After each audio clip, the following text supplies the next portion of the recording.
So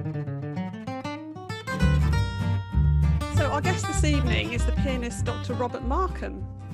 Born and educated in the lovely county of the East Riding of Yorkshire, Robert then studied at Chetham's School of Music in Manchester and the Juilliard School in New York under the tutelage of the renowned Russian pianist and pedagogue Oksana Yablonskaya.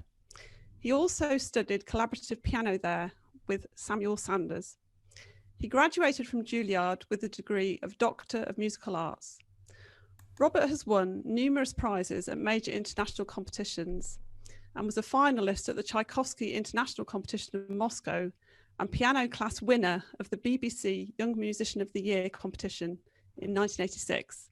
Today, he performs extensively as a soloist and chamber player all over the world, and of course recently delighted us all with a special lockdown performance in Oakham. He also played with Rutland Sinfonia in 2015, performing the Beethoven Piano Concerto No. 4. Last year, he returned to his roots and performed the Beethoven Piano Concerto No. 3 at Hull City Hall, in the first public concert held there since a major refurbishment of the Hall's Steinway piano. Robert is currently senior tutor in piano at the Royal Birmingham Conservatoire, where his students include Lauren Zhang, who was BBC Young Musician in 2018. A keen linguist, Robert has attained an A-star in GCSE Mandarin Chinese and a level 9 in Hebrew from Tel Aviv University. His motto is Dum Spiro Spero, which is Latin for while I breathe, I hope. Well, welcome, Robert. And I don't think you could have chosen a more apt motto or saying, really, for these strange and difficult times. So just briefly, how has lockdown been for you? Lockdown, it's been an interesting experience in lots of ways. I don't think any of us knew what it was really going to be like or how long it was going to last. And my work at Birmingham Conservatory, we very rapidly put everything online. So even though I was away from the students physically, we managed to maintain contact all the way through. So I've been kept pretty busy with all my work with my students. Not commuting has been quite a nice thing to do because it's given me a lot more time to do other things that I'm interested in. And I've got to know the area that I live in here in the East Riding of Yorkshire a lot better than I ever have before. So it's had its advantages, I must say. Okay, so take us back to young Robert then, and your earliest musical memories, and why you chose the piano. Well, I didn't start on the piano, interestingly enough. My first instrument that I played was the violin, which I will very readily admit I did not play very well. But we had a wonderful peripatetic violin teacher who came into the primary school that I was studying at in Hull, where I was a pupil, and she did various musical aptitude tests, and she identified that I had a very good ear for music. And of course, as a violinist, she thought that I should learn the violin, so she did her best with me. And I wasn't bad at the violin, but it wasn't really the instrument for me.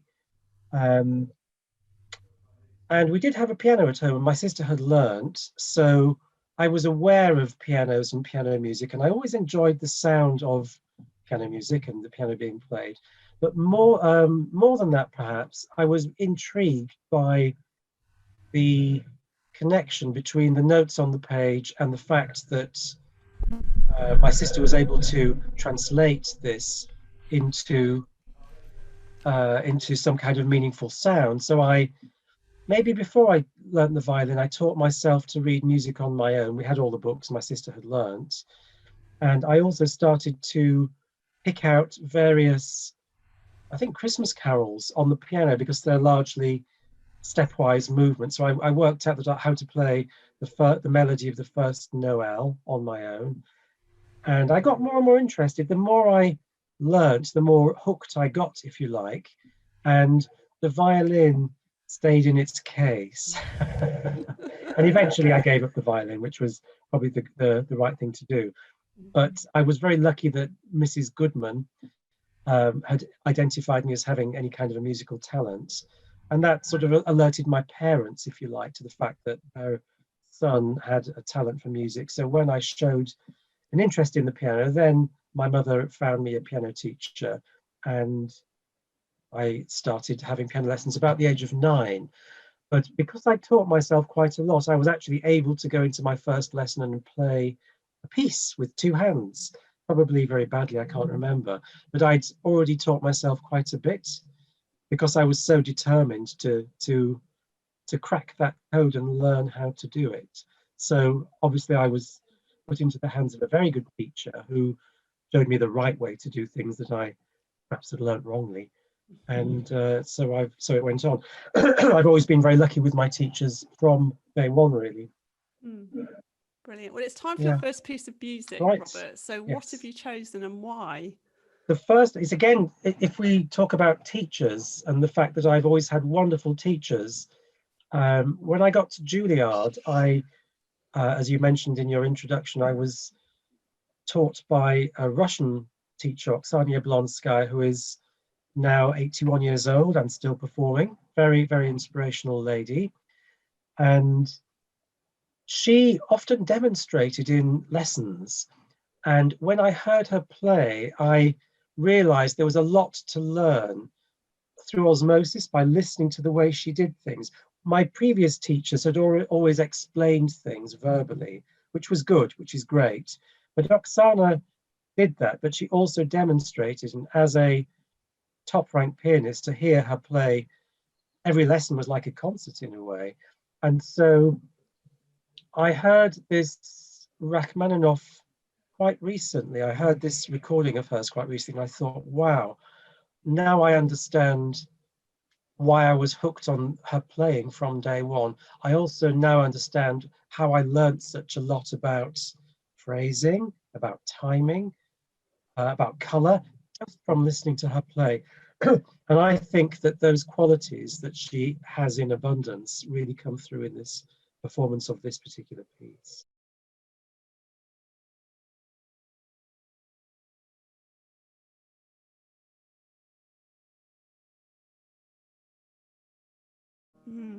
Gorgeous, really beautiful. Yeah, now I can see why you loved her playing so much. So at what point, Robert, did you realise that you wanted to, study music and potentially make it your career? I've really, as I have said, and I can't say it enough, really, I've really had a lot of guardian angels really.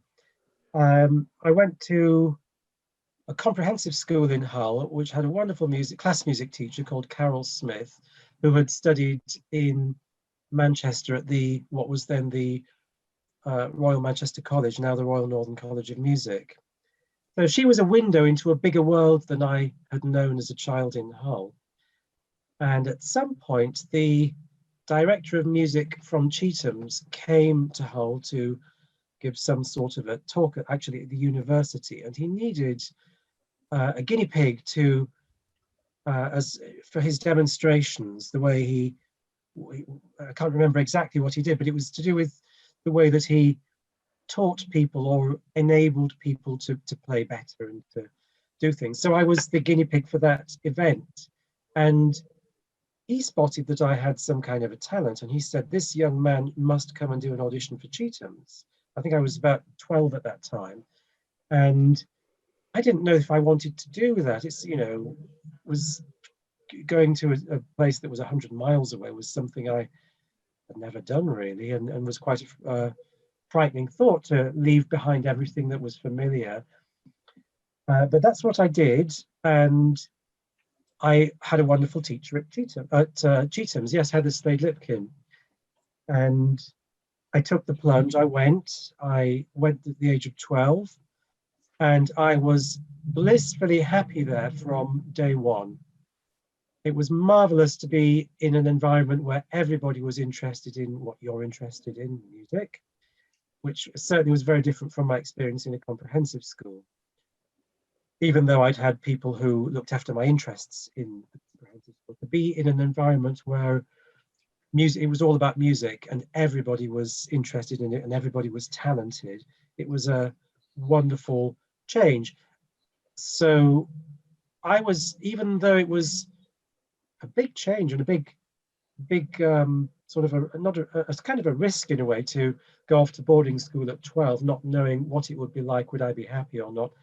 I could not have been happier. I had a wonderful teacher. I made friends very quickly, wonderful environment to be in, and I loved every minute of my 5 years at Chetham's. So at what age did you go off to Juilliard then?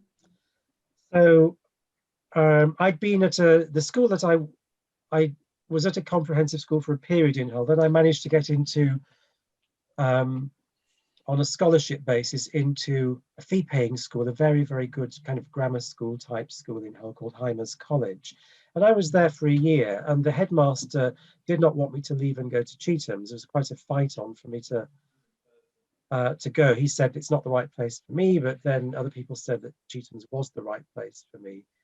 So I went to Chetham's when I was 12, but I was actually academically ahead of other children because I'd been in such a high-powered school, such a really good school.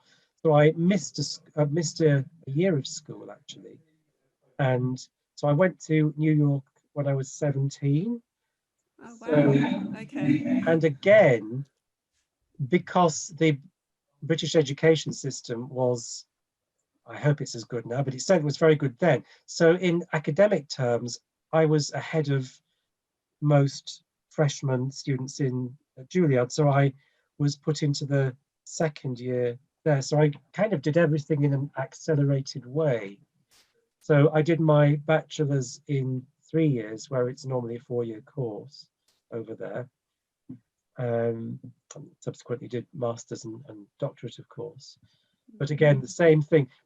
Juilliard was a wonderful experience. It took more getting used to actually, because it was a much bigger change really. And it took me a term to get used to it really. I was very unhappy for the first term, but you know, being however many thousand miles it is from home was perhaps quite a lot to get used to. I did get used to it, and after that I had a marvelous time there. Yeah, sure. Well, it's time for your second choice, Robert. What have you chosen and why? My second choice it's the first movement from the Fifth Symphony of Vaughan Williams, and I've chosen it for a number of reasons actually. One of my principal reason was that when I was in New York, I sometimes did miss home, and so I took solace sometimes from listening to very English music, shall we say. And at some point, I decided to listen to all 9 of the Vaughan Williams symphonies over a period of time to get to know them all. And this was the one, I loved them all. I thought they were all marvelous. And this one really struck a chord. And to this day, it's probably my favorite movement from any Vaughan Williams symphony, and perhaps my favorite movement from any English symphony. I think it's a wonderful piece, marvelous atmosphere. And I remember reading about the history of it, how it had been written at the height of World War II. In a way, it was, and I'm not sure that Vaughan Williams opened up too much about why he'd written such a wonderful pastoral kind of a piece at the height of a war. But the speculation, I believe, was that it was a memory of what the world was like before the war, and it was also a statement of hope for what the world hopefully would be like once the war was over. Hope for better times. And I thought it was incredibly meaningful. I don't know if this was Simon Rattle's intention, but the fact that he chose to program this symphony in the proms last year in the middle of the corona epidemic, to me had echoes of the fact that Vaughan Williams had written this during the height of the carnage of World War II as hope for the future. So I don't know if that was part of the reason that Rattle chose it for that, but I thought it was rather a meaningful.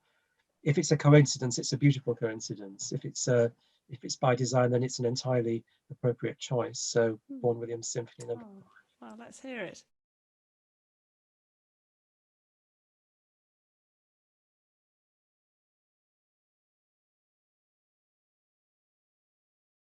Yeah, amazing, amazing to listen to and amazing to play as well. We've done that one relatively recently, and yeah, it was really good to play. It must be wonderful for Amazing string piece. players, particularly, So, and for brass.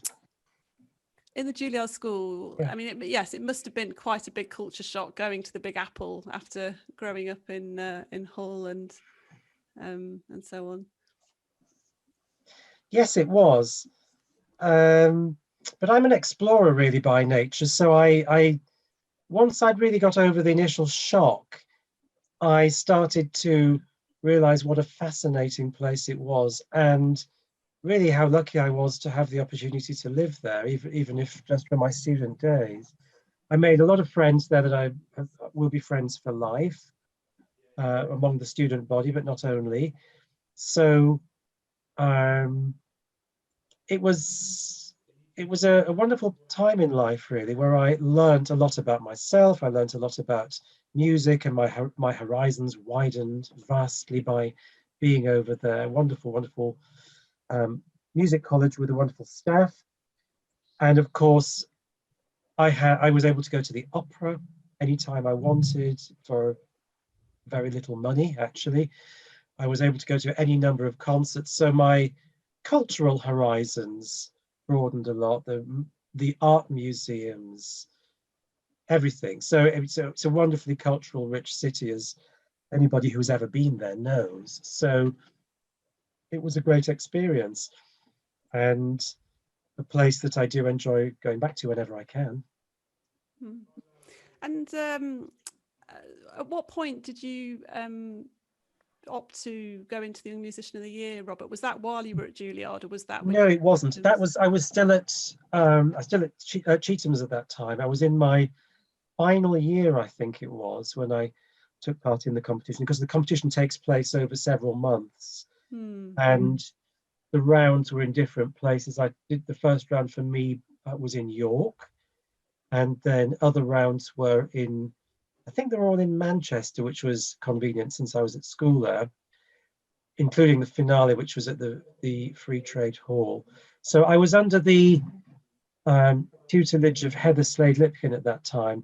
And again, in retrospect, I realized I couldn't have been in better hands, because Heather, probably more than any other teacher, has had greater success in that competition. She's had at least 4 piano class winners that I can think of.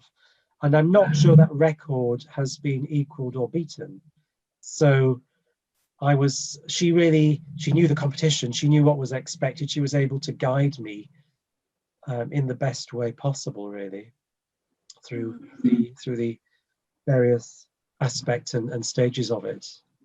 I did try to find, Robert, some footage of you playing on YouTube. I couldn't find it, actually. I don't know whether it's not on there, or I don't whether know if it's ever made it on there. I somewhere at home, like everybody has, I've got some old Betamax video of it that was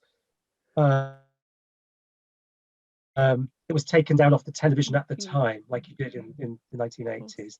So one fine day, if I ever transfer it to in any way to anything usable, I know that somewhere in the maelstrom that is my study, there is a video of something, and I think it's the television. I think it's the final. Okay. So, What did you yes. play in it? What was your? So in the piano class final, I played the the last Beethoven sonata number 32, opus 111, in its entirety, just that. Okay. And in the concerto final, I played the Tchaikovsky Concerto number 1 with the BBC Symphony Orchestra, I think. Wow. Yes, yeah. Wow, amazing. Yeah. Yeah. It's been quite an experience. It's time for your third choice, Robert. So what is it? And why have Right, you my chosen third it? choice it's a concerto, but it's not for piano. So, and it's by Glazunov, who isn't the most famous of the Russian romantics, but he's a wonderful composer, and I've actually learned quite a lot of his piano music. It's a wonderful part of the repertoire that isn't known that much. This concerto is popular. It's fantastically difficult, but to me it represents to me personally, it represents something about the power of music. I remember hearing it for the first time over the broadcast system in a record shop in New York. I had no idea what it was, but I was totally transfixed. It's, for me, it's just it's like a box of delights. The ideas just keep coming and coming and coming. And I couldn't move until I'd heard the whole concerto. I was it probably made me late for something, but I really didn't care. It was such a wonderful piece, and I had to know what it was. So I had to hear it all. And then I went over and said to an assistant, "Can you tell me what that was?" And so I found out what it was. So this is what I heard, and this is, to this day, it delights me enormously, as music, as only music can, really. And it's the power of music, really. Oh, well, let's hear it.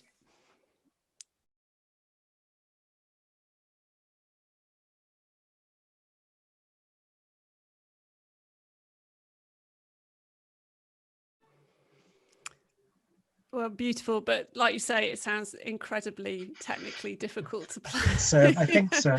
Yeah, it's a marvelous performance, yes, as well, there, by Hilary Hahn. Yes, amazing, really, really lovely.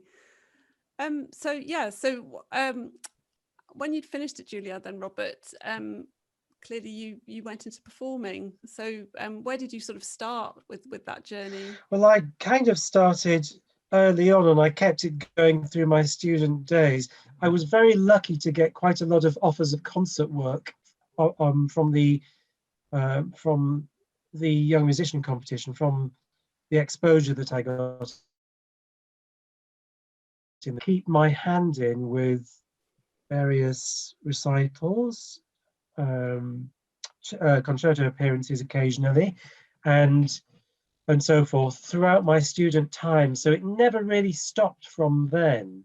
So I've always kept it going, the performing side, alongside whatever else I've been doing, whether it was being a full-time student, or now that I'm a teacher myself, that I keep the performing going alongside that part of my life as well. So I've always kept it going and love to keep it going. Yeah, and are there any sort of particularly standout concerts that you remember with fondness? All of them, all of them in a way. As long as there are people who want to listen, it doesn't matter to me where it is and what the nature of the event it is, whether it's a relatively, let's say, humble venue, or whether it's a very grandiose international venue. The important thing is that music is about sharing, let's say, and you can't have concerts, well, you can't have meaningful concerts without an audience. A performer needs an audience needs a performer. We need each other, really. So as long as there are people who want to listen, I'm happy. So I can't really say that there are any concerts that are more special in that sort of sense. They're all special to me. They're all special, and every concert is I take away something from every concert, something that I treasure. There's always some magic that happens in a concert that you don't anticipate, because there's a certain chemistry between you and the audience, all kind of other factors, variable factors. So they're all special, really, all special.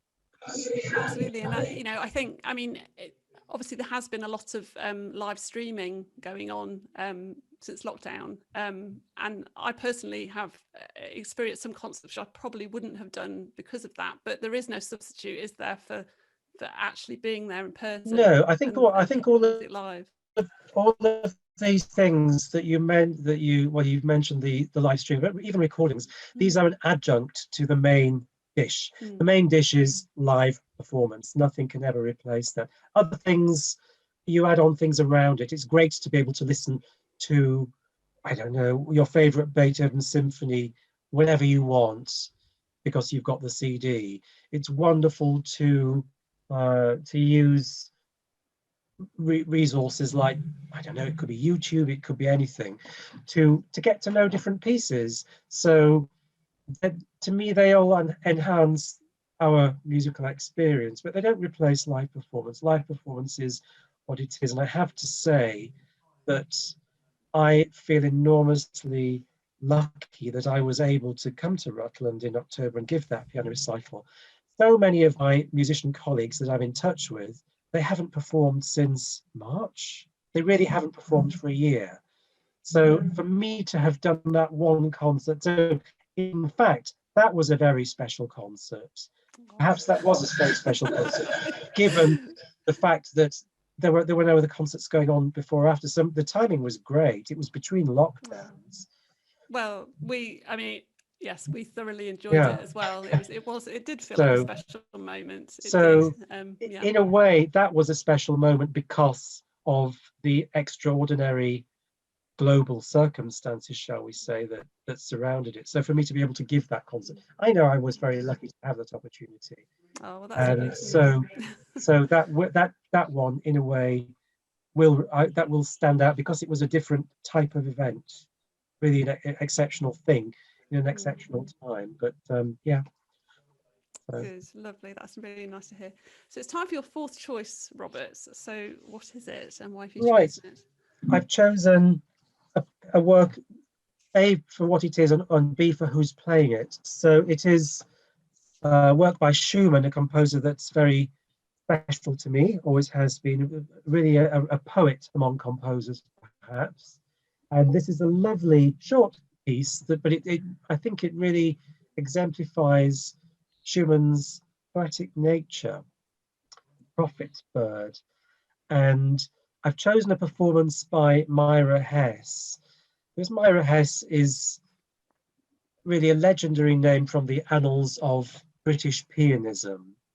Britain, like every country, like many countries anyway, has a very noble tradition of piano playing, all of its own. And Myra Hess does represent something of it, the beauty of the tone, the delicacy of the approach, perhaps.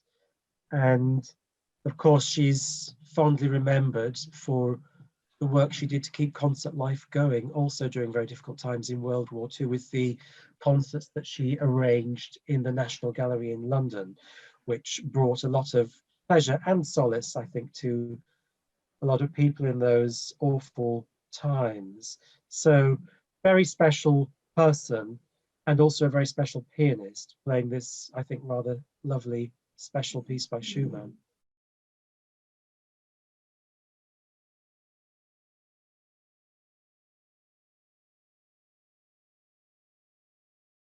Absolutely gorgeous. Yeah, it's not a piece I knew before, and I'd love to listen to more of it. It's lovely. Obviously, your current post, Robert, is at the Conservatoire in Birmingham.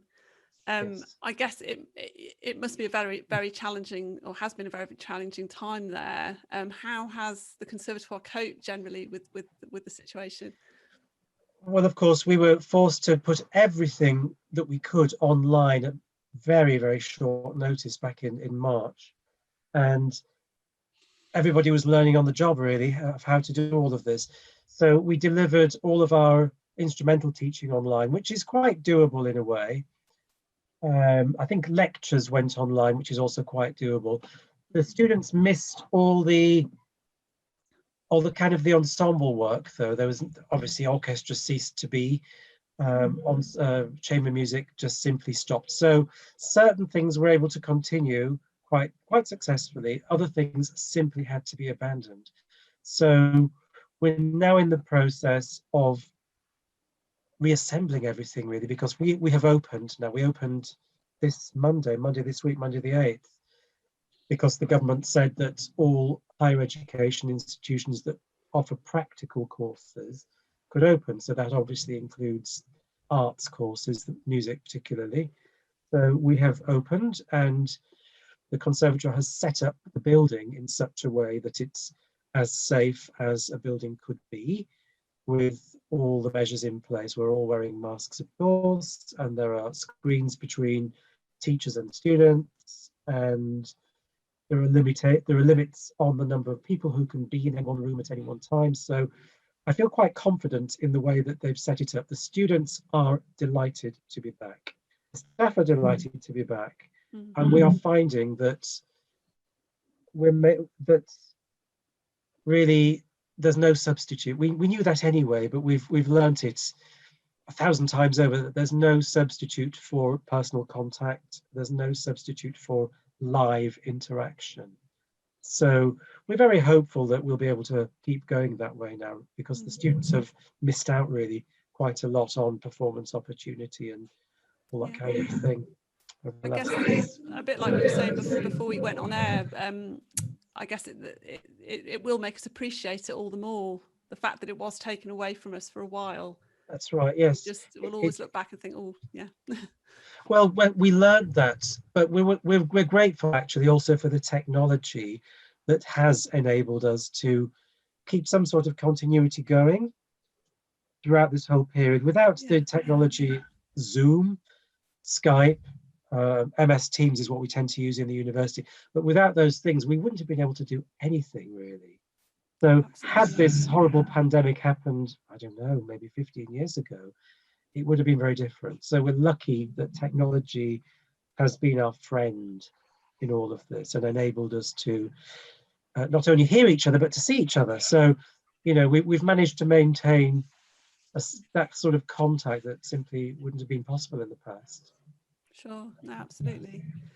So Robert, it must have been an incredibly proud moment for you when your pupil, Lauren Zhang, won the 2018 BBC Young Musician of the Year. Do you feel actually that the future of music is in very safe hands? I do. I mean, all musicians are, in a sense, we're all links in a chain. So we've all learnt from teachers in the past, and eventually we become teachers ourselves. So we pass on to the younger generation what we received when we were younger. So we're all sort of part of a chain. In a way, we're all links in a chain. So Lauren is a remarkable young lady, very, very gifted in so many things. I mean, she's really quite a polymath.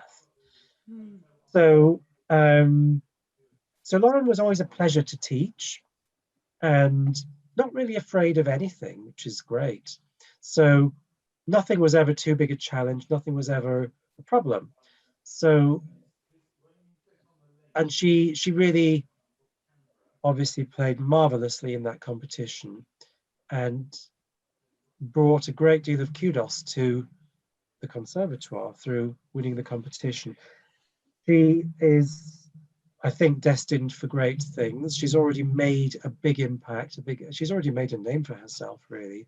So yes, I was very proud. And another thing that really pleased me about the whole thing was that, in a way, it was a sign that that competition, wonderful competition, has come of age, in that a previous winner, me, has now taught another winner. So, you know, the competition is mature. It's not a new competition anymore. It's established. So I thought there was and particularly since this was, I believe, a 40th year anniversary competition. The competition was, so the fact that that the winner was somebody taught by a previous winner, I thought that was quite a nice aspect to it. But yes, Lauren is a remarkable young lady, very, very talented, and has been a pleasure to teach, really. Oh, lovely. It's time for your fifth choice, Robert. So what is it? So chamber music is also a very big part of my life. In Birmingham, I'm friends really with a lot of the wonderful musicians in the CBSO, wonderful orchestra, which of course, of global repute, and of course they have their home hall. The Symphony Hall is a marvelous hall. They have a second hall where they do most of their rehearsing, and maybe some of you have been to it, but they tend to do a lot of chamber music concerts in their rehearsal space called the CBSO Centre. And so I've performed quite a lot with members of the CBSO in their series in the CBSO Centre and other places. And this is a work I've done not too long ago with members of the CBSO. I also did it when I was a student in New York, and I've also performed the piece in its other incarnation, which is as a work for two pianos, which I know that Douglas is very familiar with. So I really do know this piece, and I've got history with it. it really, to me, exemplifies what chamber music can be and how powerful chamber music can be. If you put a string quartet together with a piano, you can create the same sort of grandeur, if you like, as an orchestra. So marvelous piece. And I think this is a wonderful performance, by the way, with Leif Ove Andsnes and the Artemis Quartet. So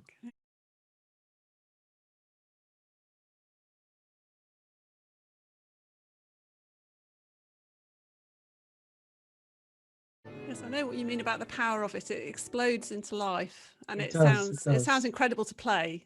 It just, yeah. It's a marvelous feeling to play. You know, just on a physical level, it's a wonderful piece to play. Yeah. Well, we are slightly overrunning actually, but I do want to just ask you quickly about what you do to relax. So what you do other than music. Well, I have a lot of interests. Languages are one of them, which you did allude to. And I think that has a lot to do with particularly non-European languages. And I think that also has to do with, I think if I had been born quite a few decades earlier, I would have enjoyed cracking codes during World War II, because, as I say, I was intrigued by musical notation as a code to crack. And I've learned a few languages, more some to varying degrees, that don't use a Latin script. Hebrew obviously has its own script. Chinese is a pictographic language. There's an awful lot to learn there. But I've always enjoyed the challenge of that kind of thing. So whereas other people might do the crossword, I prefer to battle my way through some bit of text in another language like that. Apart from that, I love walking in the country. So although Corona has been a terrible thing in so many ways, during the lockdown, I tried to think of what can I get out of this as positive. So I've got to know my local area. I live near the sea up here in Yorkshire, so I've seen sunrises over the sea, and until this lockdown, I'd never even seen the sunrise over the sea. I couldn't be bothered to get up to watch it. But having once made the effort and realized what an amazing experience it was, I've done it quite a few times since. So I've experienced a lot of things to do with nature, really, in a very intense way during the lockdown. So that's an interest I've always had, but I've had the time really to indulge that interest a bit more than before. So I have quite a lot of interests, I would say, but the great outdoors is definitely one of them. Oh, lovely. Yeah. Well, I must admit, I can't wait to be able to travel. I've got a friend who lives in the Yorkshire Dales, and it's one of my favourite parts of the world, and just love the whole of Yorkshire really. And it's yes, so can't wait to. That is all true, but I think what we've all learnt actually is that wherever we live in the country, it's beautiful. So, and I've having spent a lot of time in Birmingham, I know lots and lots and lots of beautiful places that are but a stone's throw from Birmingham. It's true wherever we are in the country. So being locked down has, I think, given us the opportunity, it almost forced us to take a closer look at where we live. And I think we've, in vast majority of cases, have discovered quite a lot that we've kind of overlooked, perhaps. Yeah, absolutely. I've certainly discovered corners of Rutland I didn't know existed. Yeah. Well, we better have your last choice, Robert, and then so we have time for questions, of course. Okay. So what is it, and why have you chosen it? Well, I've chosen a work by the Spanish composer Granados El Pelele from his cycle Goyescas, played as no one else can play it, by Alicia de la Rocha. She is the go-to person for Spanish music, really. And in this piece is one of my go-to pieces as a cheer-up piece. I think I defy anybody to listen to this and not smile inwardly. It's a marvelous piece of music, and it's played in a superlative fashion by Alicia de la Rocha. Let's hear it.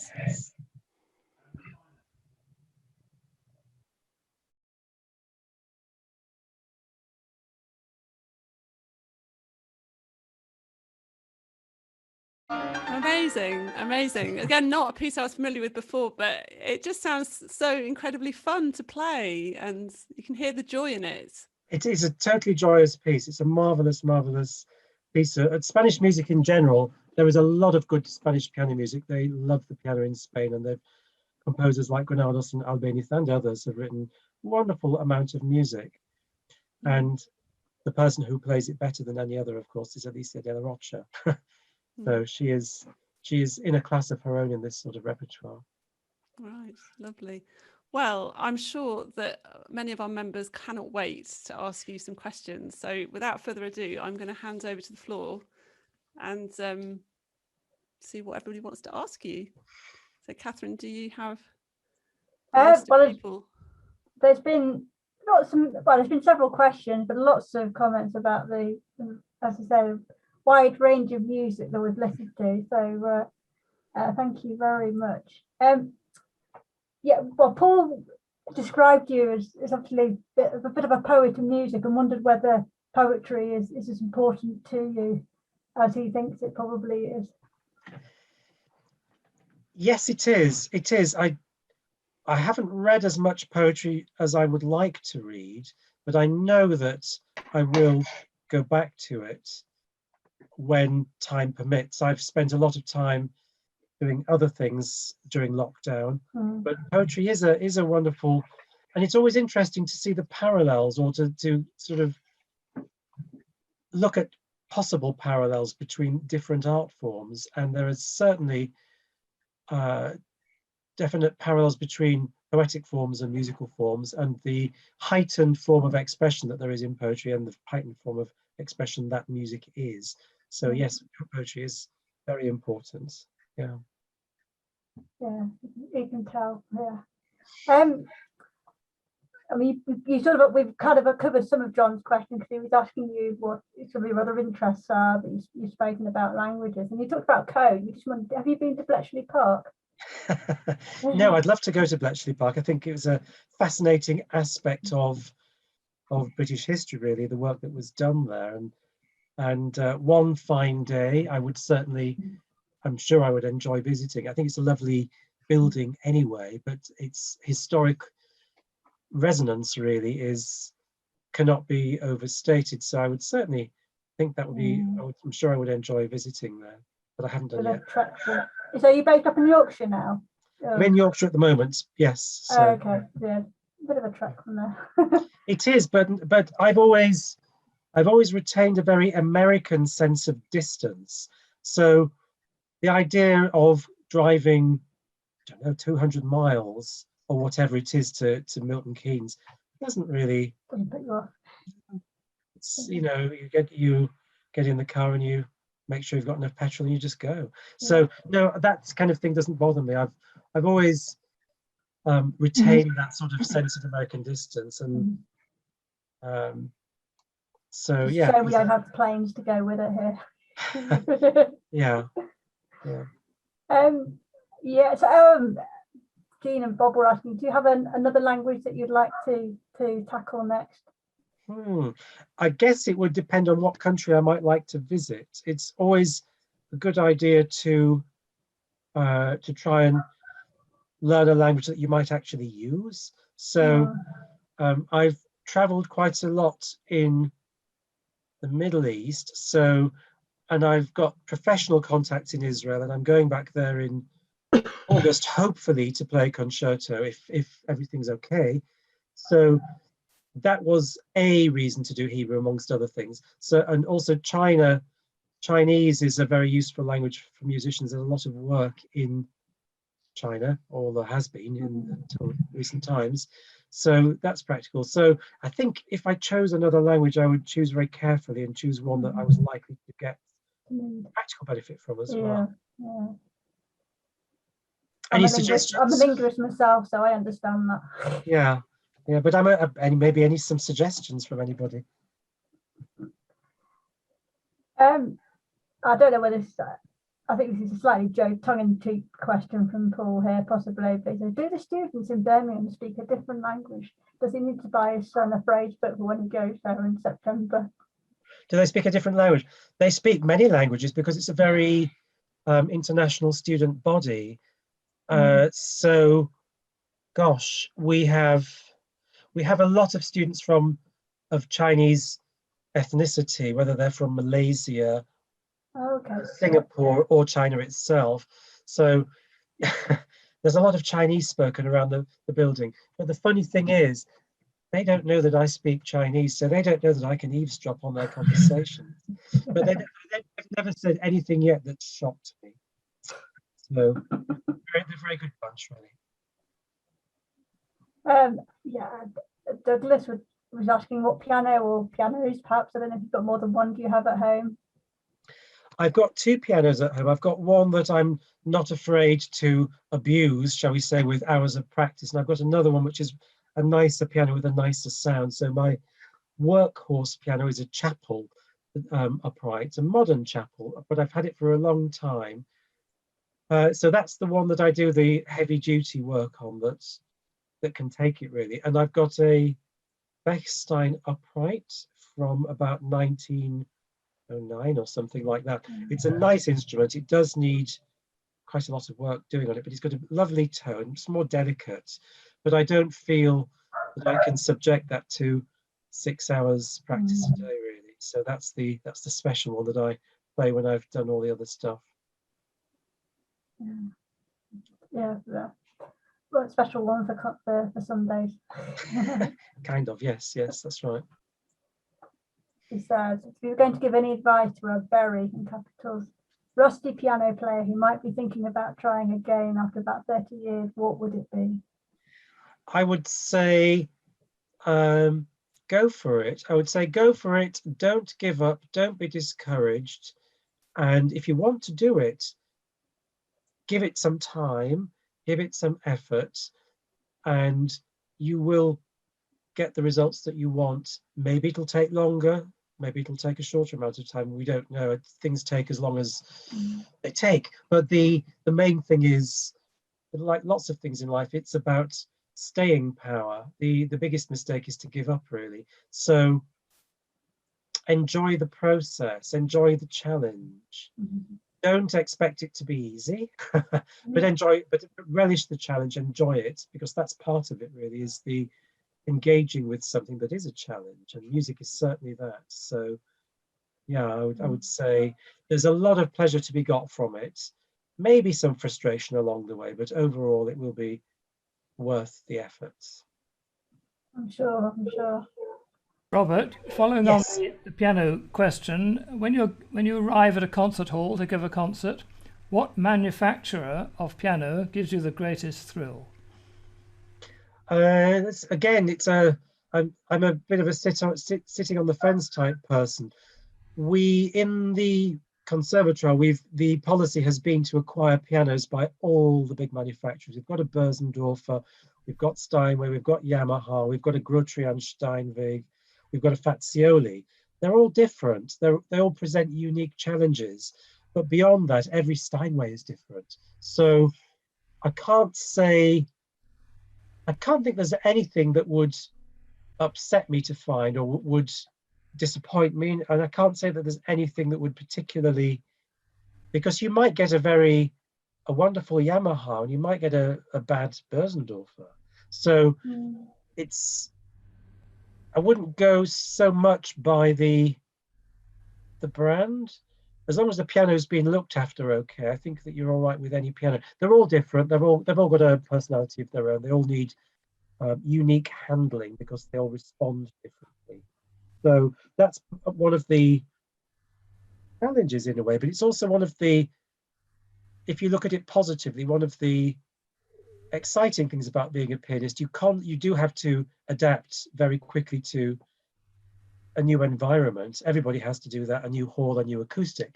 But beyond that, a pianist also has to adapt to a new instrument. So there's no way to know what the piano's like until you get your hands on it. So even if it's a Steinway, you don't really know what it's going to be like till you've actually played it and see how it responds. And then the challenge is, how can I make this piano do what I want it to do? How do I have to handle it to get the results that I want to get out of it? Possibly one good one to end on. I don't know if anybody else has got any, but Paul was wondering whether you have any ambitions, musical or otherwise, of things. Any ambitions, musical or non-musical? Any ambitions related? musically? is or to non-musically. ambitions to keep doing what I do. I'd quite like to do. I've sort of made the first stages of doing a research project in the conservatoire. My work there has always kind of kept me so busy that I've not really had time to start it seriously. So the lockdown actually was a kind of a career break for me, and it has enabled me to make a serious start on learning the kind of music that I want to do for this particular research project. So I want to do that and maybe produce a CD, maybe produce a piece of original research on a particular area of repertoire, that kind of a thing. So I certainly want to keep the performing going as I have done up to now. And I would like to maybe dip my toe into the research area as well.